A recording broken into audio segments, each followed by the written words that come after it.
Today is Tuesday, April 2nd. We're talking about what's being called the most dangerous escalation in the Middle East outside of Gaza since the war began. Also, a new ban will all but eliminate abortions in the South, but it might not stay in place for long. We'll explain. Plus, voters are going to the polls again today. We'll tell you which state elections will be closely watched. A new law is giving raises to hundreds of thousands of fast food workers, and other businesses might have to catch up. And did you get fooled? We'll talk about some of the big announcements that turned out to be April Fool's Day jokes. Those stories and even more news to know next. Welcome to The Newsworthy. All the day's news in around 10 minutes. Fast, fair, fun, and on the go. I'm Erica Mandy. Thanks so much for being here. You ready? Let's do this. Well, this week marked a major escalation in Israel's war with enemies all over the Middle East. Suspected Israeli warplanes bombed Iran's embassy in Syria, destroying the compound. Israel did not put out an official statement about this attack, but the New York Times cited several Israeli officials who confirmed Israel was behind it. Iran says the strike killed 7 of its military advisors, including 3 senior commanders, and it says it has the right to respond, quote, at the same magnitude and harshness. The Iranian-backed Hezbollah group out of Lebanon also promised to retaliate. Israel has long targeted Iran's military installations in Syria, but this week's attack was the first time Israel hit the embassy compound itself. The U.S. State Department says the Biden administration is concerned about anything that could cause more conflict in the region. But so far, analysts are divided on whether the attack will actually spark significantly greater violence. Meanwhile, in Gaza, the World Central Kitchen charity says an airstrike killed at least 7 of their international aid workers. That was just hours after the group brought in a new shipload of food by a maritime route the U.S. had hoped would be a lifeline for the northern Gaza Strip. And that's where the UN says the population is on the brink of starvation. The charity's founder said the Israeli military carried out this strike, though at last check, that has not been confirmed. For now, Israel is saying it's reviewing the circumstances of this tragic incident. Hours earlier, Israeli troops ended a 2-week raid of Gaza's largest hospital, also in the north. Witnesses and Palestinian officials say the Israeli siege left buildings largely destroyed and hundreds of people killed. Israel confirmed the withdrawal from the hospital, saying its troops killed Hamas militants, captured hundreds more, and seized weaponry and intelligence documents. Next, Israeli Prime Minister Benjamin Netanyahu still says he plans to expand ground operations to the southern Gaza city of Rafah, where more than half of Gaza's population has sought refuge, saying the ground operation is needed to take out Hamas. The U.S. has been warning Israel not to do that, at least not without a real plan to move civilians out of harm's way. And top American and Israeli officials spoke about the situation in Rafah during a virtual meeting yesterday. The U.S. apparently brought up some alternatives, and Israel said it would take them into account. They promised to follow up in person as soon as next week. There's new evidence suggesting Russia could be behind that mysterious sickness that's impacted American diplomats and government workers all around the world. A joint investigation published this week by news outlets, including CBS's 60 Minutes, found Russia's military assassination unit may have been connected to what's known as Havana syndrome. Remember, this is the illness that was first detected in Havana, Cuba, several years ago. Dozens of American diplomats and their support staff say they heard strange sounds, felt pulses of pressure in their heads, and had some other unusual physical sensations. Then they were left with nausea, headaches, and vertigo. In some cases, those symptoms went away. For others, they've been chronic. And since then, about 1,500 U.S. personnel have reported similar cases all over the world. And the new investigation says they may have been targeted by Russian sonic weaponry. It even places members of the Russian military intelligence unit in the cities around the world at times when American personnel reported these incidents. So far, the American intelligence community has not reached that same conclusion. And in fact, the latest official assessment said it was unlikely a foreign government was responsible. But the White House says it's now going to examine this issue further. This year's most highly contested fight over abortion may be happening in Florida.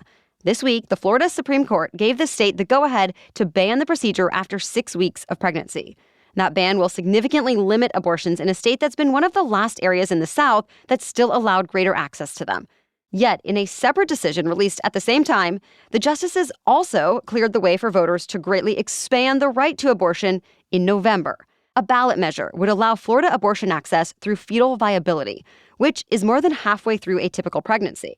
If it's passed, the measure would effectively give Floridians the same protections that were afforded to women nationwide under Roe v. Wade before it was overturned a couple of years ago.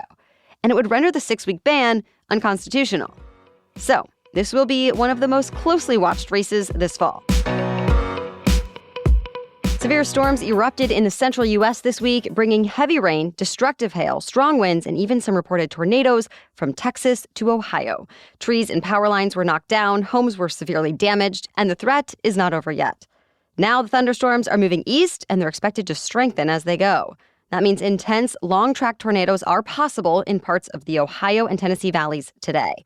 Very large hail, heavy rainfall, and destructive winds are also expected across an even wider region, and flood watches have been issued for parts of Indiana, Kentucky, Ohio, West Virginia, and Maryland. Later in the week, that same system could bring at least half a foot of snow across the Great Lakes and Northeast. So stay tuned. All right, we have more news for you still coming up. But first, thank you to our sponsor, Lumi. If you're looking for the deodorant to keep you smelling fresh and clean this spring, look no further than Lumi. Lumi is truly my go-to, from the body wash to the stick deodorant to the on-the-go deodorant wipes. I love the options and the effectiveness. Unlike a lot of aluminum-free deodorants that just try to mask odor, Lumi acts as a sort of pre-odorant, actually blocking bacteria from digesting fluids on your skin, which then prevents BO from happening in the first place. And get this, Lumi is a whole-body deodorant that is safe to use anywhere and everywhere that you need. And it's proven to keep working for up to 72 hours, as in 3 days. No wonder Lumi has over 300,000 5-star reviews from people like me who love smelling great and feeling fresh and confident. It's part of my everyday.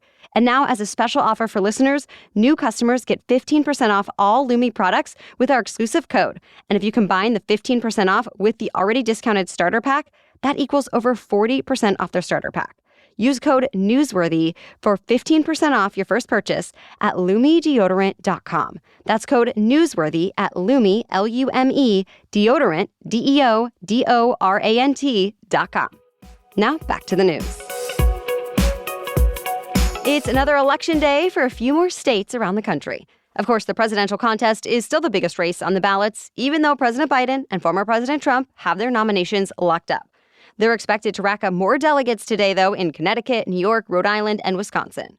People in Connecticut and Rhode Island also have the option of voting uncommitted if they want to register a protest vote. Wisconsin voters have a similar option. Besides the presidential race, Wisconsin voters will consider 2 measures that will impact how elections are funded and conducted in the pivotal swing state. Plus, voters in the South will make their voices heard in tight runoff elections. 3 Arkansas House districts are holding runoffs. And in Mississippi, 2 Republicans are competing for the chance to face off against longtime Democratic Congressman Benny Thompson.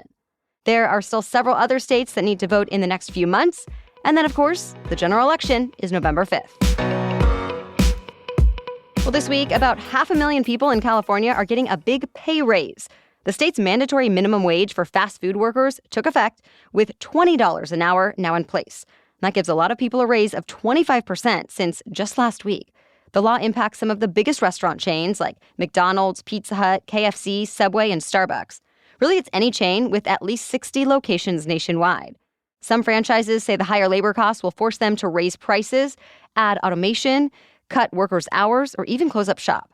Besides the higher salaries, the new law also establishes a council to determine future wage hikes and suggest other guidelines for labor conditions in the industry.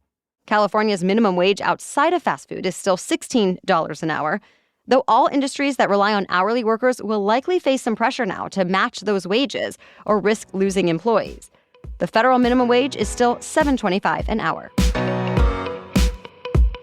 Google has agreed to destroy a trove of data it collected from people using incognito mode on Chrome. It's part of a settlement from a lawsuit that accused the company of tracking users without their knowledge. It claimed Google's marketing and privacy disclosures did not properly let people know about the kinds of data being collected, including details about what websites they viewed. And then Google used the information to measure web traffic and sell ads. Now, Google has agreed to destroy billions of data points, update disclosures about what it collects in private browsing, and give users the option to disable third-party cookies.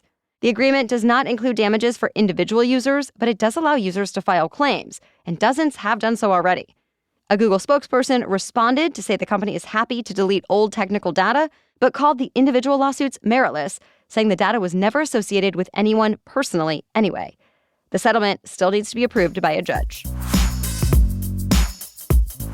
So we warned you the April Fool's Day jokes would be coming. And sure enough, big brands rolled out plenty of phony products yesterday. For example, 7-Eleven said it was coming out with a new hot dog flavored water. Dunkin', formerly known as Dunkin' Donuts, announced it would now just be known as donuts. IKEA in Singapore introduced a line of invisible items. Scotch brand, the company famous for its tape, said it was coming out with Scotch brand Scotch whiskey. Rosetta Stone announced it was partnering with a medical marijuana company on an app called Rosetta Stoned to help cannabis novices learn the lingo. And those are just a few of the brands that decided to have a little fun on April Fool's Day. But of course, none of those silly products are actually real. Beyoncé's new album, Cowboy Carter, has only been out for a few days, and it's already broken several records. It became Spotify's most streamed album in a single day so far in 2024.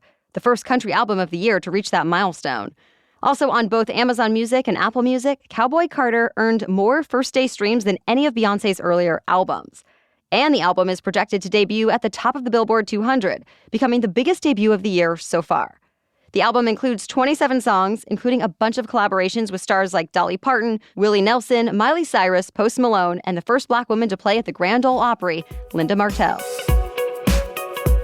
That's it for the main news today, so now it's time for Trivia Tuesday, when we ask a different trivia question every week. But first, thanks to our sponsor, Hiya. So just this morning, I said to my almost 3-year-old, are you ready for your vitamin and probiotic? He sprints to the pantry to grab them, is so excited to pick which color he's going to eat today, and then chews them both right up.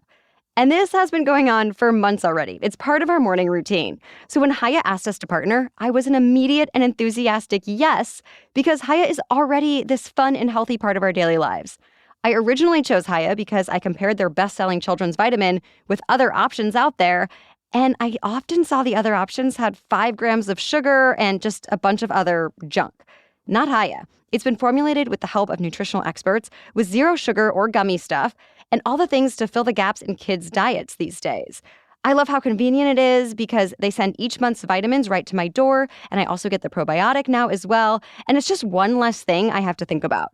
So now we've worked out a special deal with Hiya for their best-selling children's vitamin. You can get 50% off your first order.